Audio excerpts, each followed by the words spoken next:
Hello friends, क्या आपको पता है कि इनकम टैक्स एक्ट 1961 जो कि लगभग 65 सालों से भारत के अंदर चल रहा था, वो अब खत्म होने जा रहा है और उसकी जगह इनकम टैक्स एक्ट 2025 की शुरुआत यहाँ पर होने वाली है।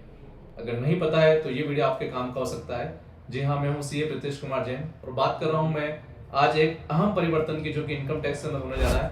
इनकम टैक्स एक्ट 1961 जो कि 1 अप्रैल 1962 से भारत में लागू हुआ, वो समाप्त होने जा रहा है। उसकी जगह इनकम टैक्स एक्ट 2025 जो कि 1 अप्रैल 2026 से भारत के अंदर लागू होने जा रहा है।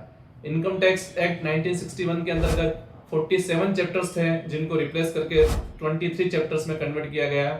इनकम टैक्स एक्ट 1961 के अंदर टोटल 819 सेक्शन थे, जिनको सिंप्लीफाइड करके 536 सेक्शन में कन्वर्ट किया गया।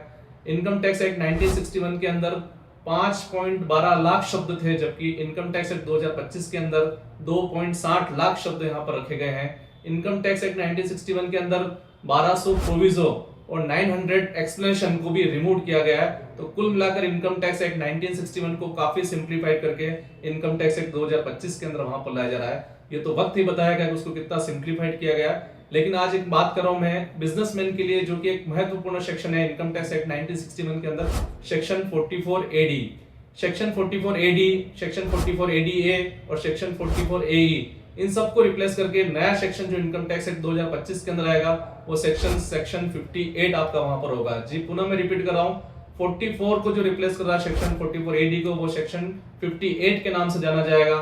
तो जो आप 6% और 8% के जो प्रोविजन लागू होते हैं, वो सेक्शन 44 एडी में नहीं आकर आप आपका सेक्शन 58 के अंतर्गत आएगा।